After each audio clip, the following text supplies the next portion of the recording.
Welcome in, ladies and gentlemen, to another edition of the Bengal Tiger Recruiting Podcast. I'm Billy Embody. With me is Matthew Brune today, as we are doing a breaking edition of the Bengal Tiger Podcast. I guess we should just call it the Bengal Tiger Podcast. We're dabbling in some recruiting. We're going to dabble in some team. But let's lead off with the big news on the recruiting front of the day, and that is that LSU just reeled in commitment number 28 from the high school ranks, and that is Katy, Texas offensive lineman Coen Echols, a top 200 prospect on the On3 industry ranking, just outside the top 200 for On3, but either on the On3 industry ranking or at On3, you're looking at a top 12 interior offensive lineman. He picked the Tigers over Auburn and Texas A&M. He was committed to the Aggies for a few months, really, after the summer, and then with the coaching changes, backed off that pledge, and LSU swooped in with a last-minute official visit the final weekend before the early signing period, and Brad Davis stayed red hot, reeling him in for this 2024 recruiting class. Matty B, first of all, great to do this with you. I know Shay and I are usually doing these together, and then, of course, you and Shay. So it's nice to have the crossover. Let's get your thoughts on Coen Echols. You just watched him. What do you see from this big boy out of Texas? Yeah, he was really impressive. Obviously, we've gone through, we've seen all the players now that have committed or that have signed with LSU, and the offensive line class has been one that a lot of people have talked about. We've loved it. You and I both, Shay as well. So to add Echols now, you watch his tape, 6'3", getting close to 300 pounds at least listed. Great power, great base, like just the foundation he has from the legs up really impresses you. And I think, an exciting part of this is that he clearly can play center. And I know it's not as much of a concern anymore since where LSU was, 2 years ago, where it was like, who's going to play center, but especially with DJ Chester, but he has the versatility to play center, and DJ Chester is still in the room, and he's still developing, but there's a 2-year gap between those guys, or a 1-year gap between those guys. So I think there's a lot to like here. He can play any of the 3 positions on the interior. Looked comfortable. I mean, really, even in the snaps that he took at all 5 positions. And I think Echols' base and his foundation gives him a lot of upward trajectory moving forward. And we know how good Brad Davis is with improving guys and getting the most out of them. So I love this pickup. And obviously Katy, Texas. Katy is as a high school, just in general, seems to always produce offensive linemen. I know Ashton Funk, who ended up committing to A&M, we saw him in camp in Baton Rouge. I was really impressed with him too. So yeah, good school, good player, and good signing. Yeah, I like this a lot. And LSU fans who've been following recruiting for a minute always clamor for LSU to do more recruiting in the Houston area. Well, they do have a Louisiana native in Jelani Watkins, who's playing his high school ball, or, well, has already finished that up at Humble, Atascocita. But you have Coen Echols, a true Houston guy there, who is now probably going to be announced at some point while we're recording this podcast by LSU, I'd imagine, as an official signee. He told people around him that he was going to sign during the early signing period and then release it on his birthday, which is today, Friday. So happy birthday to Coen. A really good kid. I got to catch up with him after his official visit Sunday night, and he's always been a really well-spoken, nice young man, complimentary of everybody. But when I talked with him after this visit, I felt like, man, LSU did a really good job on this trip. Brad Davis, Steve DeMayo, Carl St. Cyr, all those guys that helped recruit the offensive lineman for LSU just did a really nice job with him and his family. He's a really just good young man who's going to have a chance now to develop behind DJ Chester. Brad Davis offered him in the spring after going by and seeing him, and it was kind of not necessarily too late because he turned right around and gave LSU an unofficial visit right after that offer.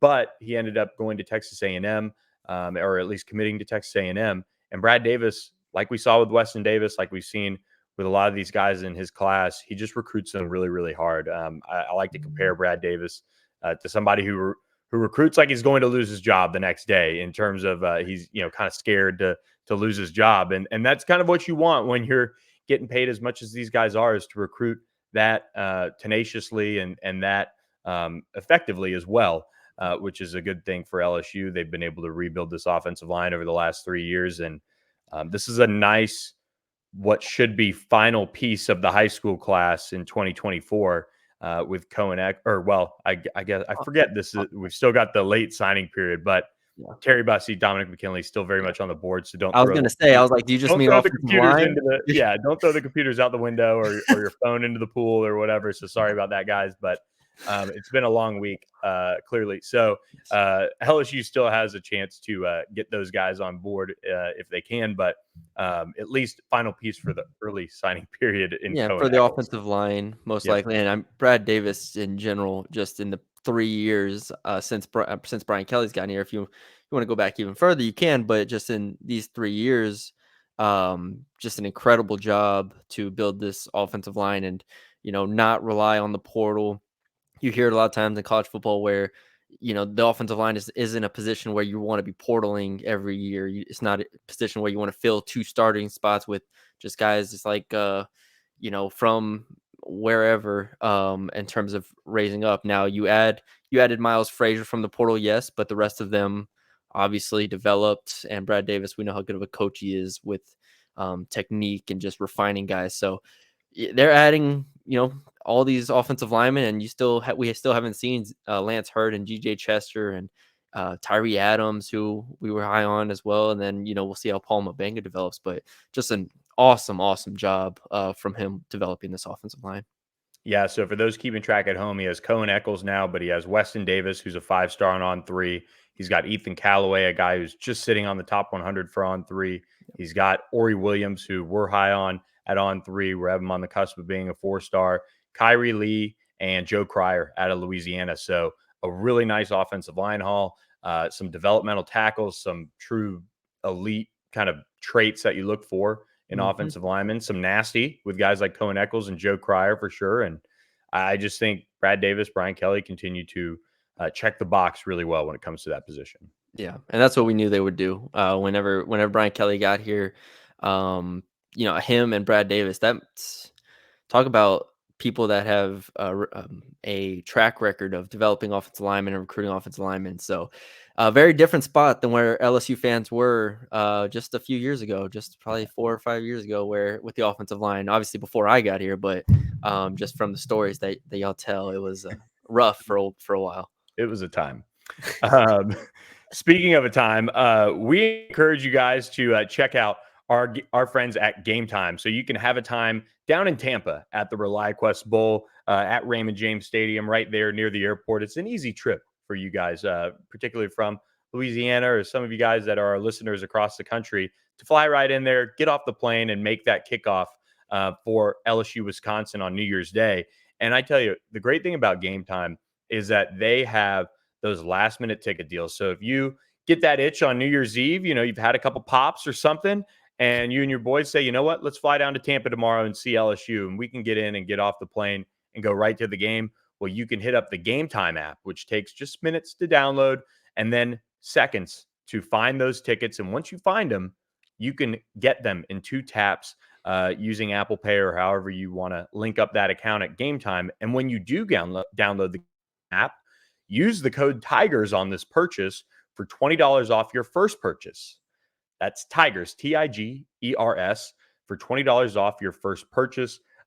Terms do apply on this, but whenever I look for tickets, and Maddie B and Shay, a lot of times it's kind of last minute. You're looking for a concert, you're looking for a comedy show or a sporting event or what have you, and that's why we partner with Game Time. You get to preview your seats on the Game Time app. You can do all those things and also lean on those flash deals, especially if you're looking to buy last minute tickets on game day. That'll be the move for you guys. So great gift here with Christmas coming up is to get into the ReliaQuest Bowl between LSU and Wisconsin. Use our friends Game Time, promo code TIGERS for $20 off your first purchase. Game Time. Download it today. Last minute tickets, lowest price guaranteed. We wanted you guys to obviously buy those tickets right now and maybe ignore what we're going to talk about right now, but that's another coaching search on LSU's hands here, and that is for the offensive coordinator position. Mike Denbrock has accepted the job to head to Notre Dame and head back to South Bend, a place he's very familiar with. He reunites with Marcus Freeman, some other staffers who he's very familiar with. He gets closer to where he spent the large part of his career, which is up there in the Midwest. And so LSU, after the record-setting season, the Heisman Trophy winning season for Jaden Daniels, they're on the hunt now for an offensive coordinator. Mike Denbrock came down with Brian Kelly after Tommy Rees opted to stay up there. He's now at Bama. So this is the first, or I guess the second coordinator hire for Brian Kelly on the offensive side since he's been here. And he's got some internal options, Matty B. He's got some external ones, I'm sure, with the salary and the pedigree of what LSU's done offensively lately. I'm intrigued to see where Brian Kelly goes here. Yeah, this is I'm just staying on the Denbrock point of it, or kind of what happened last year. It's I mean, he deserves tons of credit for this, right? Obviously for what they were able to accomplish. That can be said, and then you can also say that he had a fantastic, offensive personnel as well, right? Jaden Daniels, Malik Neighbors, Brian Thomas, one of the 3 best offensive lines in the country. The pieces were in place too, which he deserves credit for. And then you can also add in the fact that we believe he has one of the best offensive staffs in America as well, right? Joe Sloan and Cortez Hankton and Brad Davis, who we just talked about. So all of this can be true. I think, like I said, I do think he deserves a lot of credit for that. I think last year's offense was built largely in his identity when you go back and look at a lot of the offenses he's had. And then Jaden Daniels and company just take it to another level. So, that's kind of my overarching thought about what last year was. And now when you look ahead, if you're an LSU fan, it's like, all right, how do we move forward, and how do you balance, what we have already in the house and what we have and what we could find, from another school potentially. And I do think there is something to be said of just, in my opinion, of Denbrock and this staff have very clearly built this offense to be, kind of what we saw last year. And I think what we could see next year in terms of the personnel that they have at tight end, in terms of the talent that they've acquired at running back with Caleb Jackson, Kaden Durham, and so on. And then obviously on the offensive line, right? This is going to be a team that has a very, very strong offensive line, has the talent at tight end to run 12 personnel, potentially 11, 12 personnel, and has a quarterback, Garrett Nussmeier, who, while he can't run as well as Jaden Daniels does provide you the deep threat element that Daniels was able to provide this year. So I'm excited because there are a couple ways this could go for Brian Kelly, and I wouldn't be surprised at all if an answer is in-house because of, like I said, the foundation that they've built with this offensive personnel kind of fits what Denbrock did, and maybe Sloan or Hankton or whoever, Davis or whoever else can step in and be like, all right, hey, we know what the expectation is, and now we can just kind of continue it. I'm interested to see if that's the route, but it also wouldn't surprise me at all if, they went for another hire. Yeah, and a little background on this. When we saw the official report that Mike Denbrock was in the mix for this job, I called around to a couple of agents that I know and people around the industry and kind of who take a look at this and hey, make sense of this for me. Like, why would Mike Denbrock leave LSU after what he just did? And I look back, I remember when Joe Brady left for the NFL, that we knew he wanted to get back to the NFL. That was his thing. Mike Denbrock, I mean, from what I understand, wanted to get back closer to home. He spent 2 years here in Baton Rouge and building this thing up and did a great job in that respect, clearly, with what he was able to do this season. But, there's also, and I want to kind of explain this, and Matty B, tell me if I'm crazy, but if you're a coach and you kind of look at your trajectory and also I don't think Mike Denbrock leaves for many other jobs. I really don't. I mean,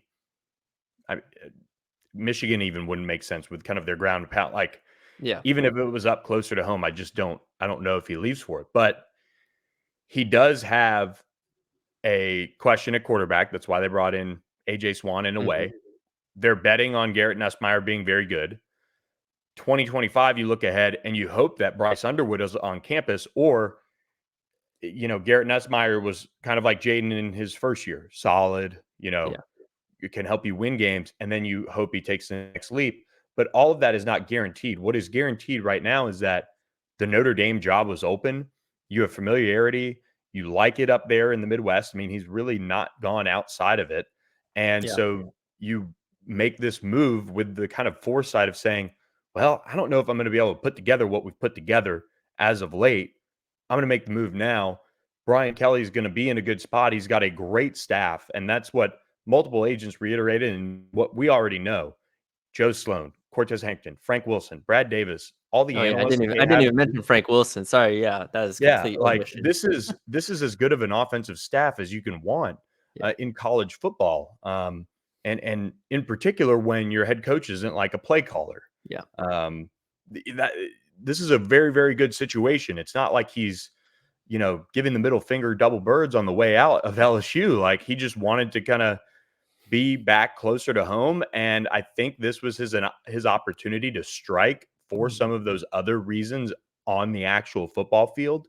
And so now Brian Kelly does have an opening. He's got a tight ends job, and that happens to be where the offensive coordinator was. We'll see. He could promote somebody like a Joe Sloan or Cortez Hankton or whoever else, and they can go out and hire a tight ends coach. They could promote Terry Malone, who has helped recruit all of these tight ends that they've assembled. There are just so many options. You could go out and hire, somebody who's more power spread, where they operate in 12 personnel a little bit more Mm-hmm. than kind of how the offensive style that LSU is deployed Mm-hmm. looks. There's a lot of different ways they can go about this. Yeah, I do think from the Denbrock perspective, if the ultimate goal was to get closer to home, which he's 59 years old, 60 years old. Yeah, 60. Yep. If that's the goal, you're not going to find many better opportunities here, especially with the relationships that he has at Notre Dame already. And yeah, I mean, their expectation for LSU's offense next year is to be very good, but not being the number one offense in large part this year was predicated on Jay Daniels' legs, his incredible amount of improvements from year 1 to year 2 in the system. And while I am as high on Garrett Nussmeier as anybody here, it's a question mark still. We still need to And see. He never receiver. started a game. We don't know. So Yeah. and the receivers I think is a question mark too. We'll have to see how those guys improve. So yeah, I do understand it from that perspective. And now he goes there with a lot of security to Notre Dame with coming off a number one offense. You can now say, all right, even if it doesn't work in Notre Dame for year 1 or year 2, I mean, you are almost entitled to like multiple years of job security there. And you have Because Riley Leonard in there too now. and you have Riley Leonard in there too. So, and they have proven that they can get quality, transfer quarterbacks there. So it's not he's going to he's not going to Cincinnati again, or he's not going Yeah. to an average offense or an average program here. This is Notre Dame, which we know is quality. So it makes sense from that perspective. Yeah, I think this offense next year is just really fascinating to me, which we have a whole offseason to preview. We don't need to talk about it in depth, but it is very intriguing to me where they go from here. Yeah, so we're going to be tracking that on the Bengal Tiger. Shea Dixon already dropped his thoughts kind of on a quick take reaction. We'll have our hot board up here Friday night before probably around the time this podcast gets released. But so look for that. But before we move on to kind of closing down the early signing period, I do have to remind you guys that Rogue Shop is the official sponsor and home for the Bengal Tiger when it comes to legal CBD, THC, and more. You can use promo code Bengal Tiger for 10% off your order at rogueshop.com. Chat with Richard and Shar, the veterans who own the business. It's a small business, family run, and you can chat with them live on their rogueshop.com website and get the lowdown, whether it's anxiety, whether it's sleep, whether it's pain, and you need help managing all of that. You can look to the team at Rogue Shop to get a high quality product that's made by hand. It's all checked out through all the legal entities that it needs to be checked out by. And you can order the pain cream, which is great for me after hockey. Shay's talked to you guys a lot about the tinctures. There's pre-rolls, there's gummies, there's pet medication to help with pet stress and things like that. So we love Rogue Shop. We appreciate their support of the podcast, and check them out. Make a good stocking stuffer with that promo code Bengal Tiger for 10% off. How's hockey been going for you lately? Have you been playing?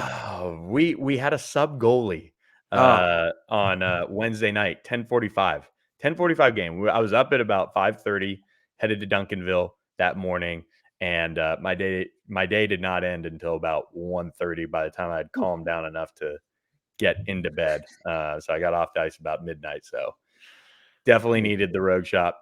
Looking forward to some rest this weekend as soon as we get done with this podcast. So, Matty B, when you look at this 2024 recruiting class, let's lead off with this as we can kind of button up some things. First of all, if you guys aren't a subscriber to the Bengal Tiger, check us out for just $1 and go immediately read all of Matty B's scouting reports on these signings. Over 7,000 words on them, gifts, highlights, all sorts of things in there for you guys. All good stuff. Who's a guy on the On3 rankings that you feel like you're even higher on? Like who's not, maybe not a sleeper, but who do you feel like can really outperform a ranking in this class? the immediate spot that I love in this in this recruiting class is the linebacker position. Just Xavier Atkins, Devon Keys. Even if you want to throw Kalash Cobbins in there as kind of a jack flex linebacker, I like all three of them. But I'll say Devon Keys really as the one to me that I think could just be an awesome player. Rated 89 by On3. A fringe 4-star guy on the industry, and you were there. You saw Alito play. This is a dude who, he was the best player on the field in that 5A state championship game, and the entire year, when you go back and watch what he's done, he has just been a consistent playmaker in every facet of the game. And so, this is a guy who I could see coming in and maybe not pushing for immediate minutes, or immediate snaps, but with Whit Weeks in the room and then Greg Penn, also there, I think Keys could be the next up. I also, like I said, Xavier Atkins is another guy who I'm incredibly high on. So I look at Keys, the playmaking, the sideline to sideline ability. I have just overall the run, the way he fills the run gaps, the vision. He doesn't get blocked easily. So he's probably the one for me that I'm like, okay, I had him in my class. In my personal rankings, I had him as a top 5 player in this class, which I understand, like maybe he doesn't reach that. And I understand all the question marks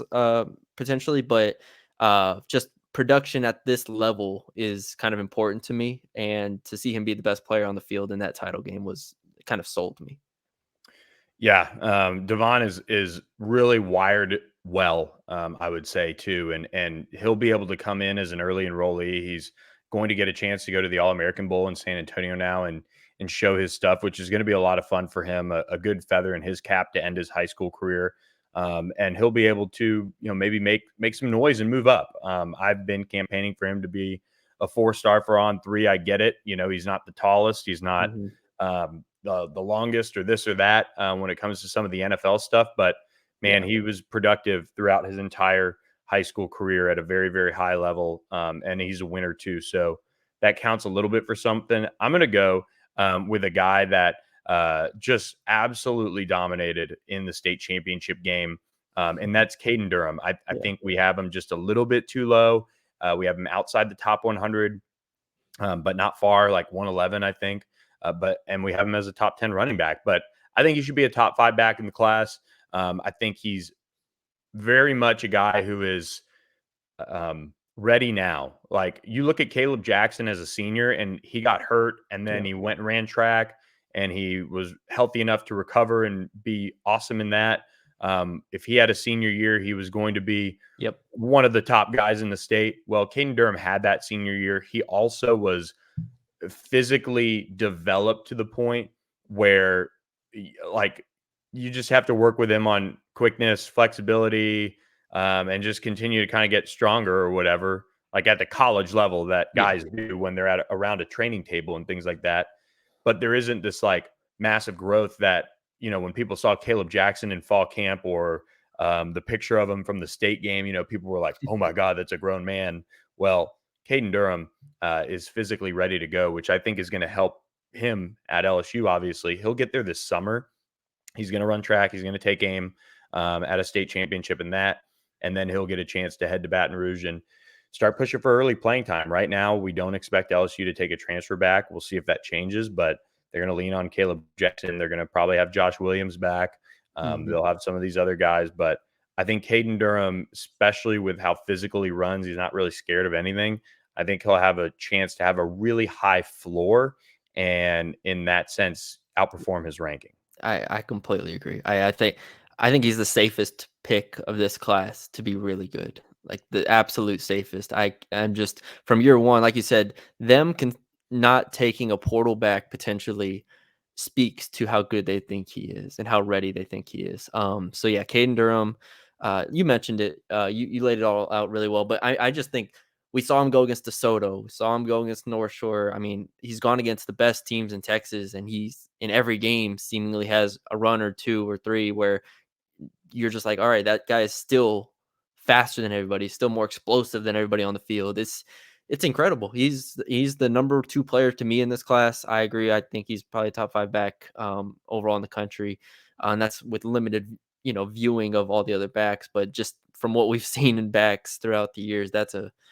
high 4-star back to me. Who's your top player in the class? I know you did your own individual rankings. I'm going to come out with mine after Christmas. Who's your number one? Share that with the class on the podcast for those who aren't subscribers.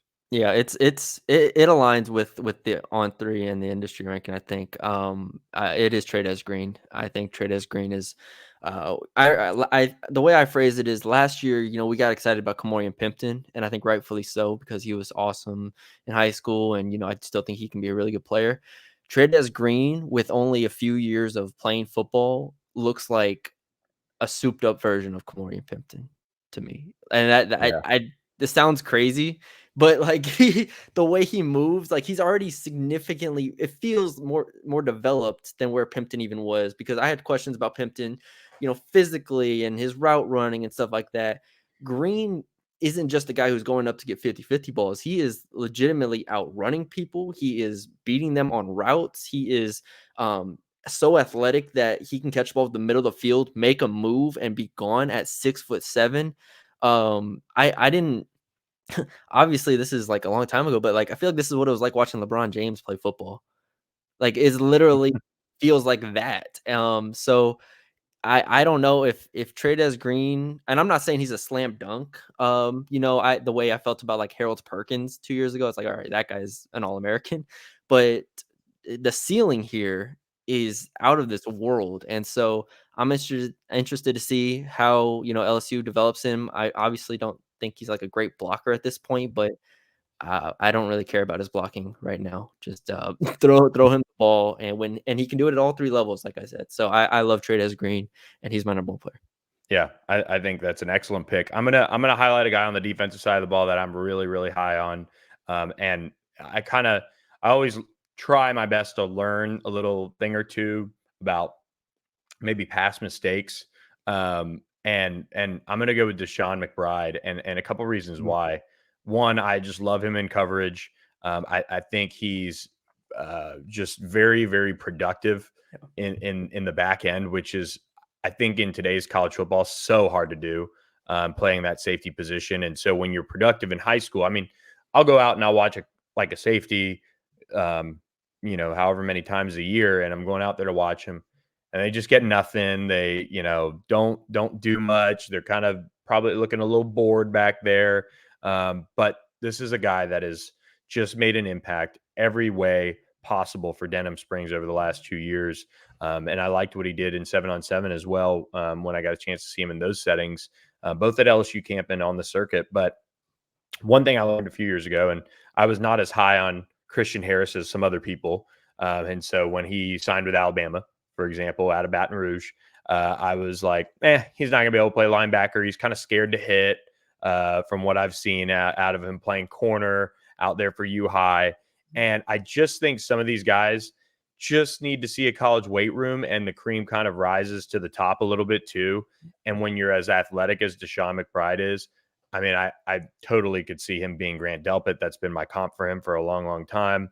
And you can add some weight onto him, and who knows, he could play, kind of an Isaiah Simmons type of role Yeah. too in a defense. So I think he's going to be stellar. I think any concerns about him tackling, which I mean that's kind of a piece that he needs to improve on, just in general from what we've seen on film and things like that. I think he's going to do that with more time in the weight room, filling out his frame. But you see him; he posted a picture of him and Brian Kelly, and not like Brian Kelly's the tallest guy in the world, but you can just see where Deshaun McBride's frame can take him. And so we have him as a top 75 player. I'm really high on him. If he I mean, Grant Delpit, I think, went in the second round. So, I mean, you're not far off there Yeah. from that being an accurate, ranking. But really, really high on Deshaun McBride. I think he's going to be an awesome addition and play early for LSU. Yeah, love the coverage range, the playmaking ability, the size, the length. Like you said, the overall like run defense, we'll see, but it's not a position. I don't think he'll ever, or I mean, maybe he will, but I don't think at this moment he's like the safety that's going to come down in the box, and that's fine. Like LSU needs so much help in the defensive backfield right now that I wouldn't be surprised at all if McBride got significant snaps. Like Jordan Gilbert kind of has a similar type of play style in terms of their coverage ability. So maybe he steps in for Gilbert every now and then from year one. I wouldn't be surprised at all to see that. I like McBride as well. Yeah. All right. Let's end with this and kind of forward looking because as soon as the ink dries, you have one pick between Dominick McKinley and Terry Bussey. I think I know which way you'll go, but I'll ask it to you just so I can kind of rectify my little slip up earlier, and we talk about these guys because they did not sign during the early signing period, or at least as of now, it looks like they're Yeah. not going to sign. Don't think we're in for a surprise there, but 5-star athlete Terry Bussey, 5-star defensive lineman Dominick McKinley. Who do you think makes a bigger impact at the college level, and who do you think is more important for LSU to go and get? I do think those are two separate questions because LSU's defensive tackle position is just such a question mark right now for me. And as much as I do like Relaford and the defensive like CJ Jackson, those guys aren't D tackles really in that way, at least not in the way that I think McKinley potentially could be. So looking at it from that perspective, like you could definitely take McKinley in terms of importance, but I'm taking Terry Bussey. Ultimately, I just the athleticism, the playmaking and the fluidity, the way he moves all around the field. This is a real game changer to me if LSU is able to land him. So the way LSU's secondary class had kind of shaped out, especially kind of at the cornerback position. I still do have some question marks, and I think a lot of people when looking at this class maybe do have question marks in the secondary. So, you know, Bussey, I think, is a guy who could step in and immediately like quell those questions and immediately compete wherever he wants to play, wherever the coaching staff wants them to play. So I think Bussey, he's going to have an awesome college career. I think he has the potential to just really be like a game breaker type. So I think Bussey's my pick for most impactful, but the LSU's lack of defensive linemen make that a little bit more challenging of a question. Yeah, I think LSU needs to go and get Dominick McKinley if given a choice. Yeah. But I do love Terry Bussey. I thought he was awesome in the playoffs. He plays quarterback. He played a little bit more of the defensive side in the playoffs for Timpson. They did win state. He's explosive. I just think Dominick McKinley in the right situation is going to grow into an absolute monster on the defensive line. And defensive tackles are weird. You can go out and watch him one game. Mm-hmm. I mean, go look at Tradas Green last year. The film that we got of him early on in that season was not good in person. Mm-hmm. And he went on to have 900 yards receiving. Sometimes defensive tackles can kind of come and go a little bit in terms of just their overall production. Well, he did turn it on late in the season. And look, there's a lot of people in Louisiana that are betting against this guy. And that's because he is so high profile, because it is a hot button subject of defensive tackle recruiting, both for this podcast and for the Bengal Tiger. So I think LSU's got to go get Dominick McKinley. They've done well to set up the official visit in January. He's supposed to visit Tennessee as well. It's going to be really interesting if they can reel him in, because he's somebody that, again, in a college weight room can really stack some weight on. Pretty much, church, video games, and football for him. And that's a good recipe for success. Honestly, a lot better than some. So you don't really have to rein him in. You just really have to tell him to go a little bit more. And with his athleticism, I think he'd be really special at the college level. So if LSU can get him, they would clean up in Louisiana in a big way. And I think he would be one of the centerpieces for this class. So we'll see how it shakes out. Yeah. I think you and Shay have talked about this, but like in theory, the class, if it gets to 30 with McKinley and Bussey, would be, I mean, that's a different, I don't know how much higher it would take them in the rankings, but I gotta believe top 3. I don't On3, know. they're already 5th in On3's rankings. They're 9th. Yeah, they're a point the behind Ohio State, I think, and then there's a couple others up there. I think they're it close. changes the perception, I think, nationally too of Yeah. this class, because people look at this class, I think, nationally and say, all right, well, they have 28 commits, or signees, which is more than most teams, and the average rating maybe isn't as high as other teams, but you go get those two, then we're talking completely differently about this class. Then I think everybody is talking differently about this class. And you've addressed every need. And I'll say this about your point about Terry Bussey. I completely agree with kind of the corner, but even like kind of the nickel. If you get Bussey playing in the nickel, that's Kerry Vincent. I mean, little bit different player, things like that, but the verified track speed, Terry Bussey ran a sub-11 on a torn meniscus this spring, and that's stupid. That is insane. So anyway, we'll see if LSU can reel them in. But Maddie B, any big plans for Christmas? You just hanging out with the fam, huh? Try and hang out with the family. Obviously, we did this podcast. Hopefully, no crazy news breaks in the next 3 days. It's gonna be December 25th, 9 a.m. Be like, gonna post a podcast with an out of office sign on just live feed. We got if here's a rule: if breaking news happens on Christmas Day or Christmas Eve, all 3 of us have to be on it. So that way, none of us are free of it. We all 3 have to be on it. I could be wrong. I forgot who the last Christmas commitment was, but I want to say I could be wrong. A lot of people can. Let me try if I can find out. I thought it was Elias Ricks.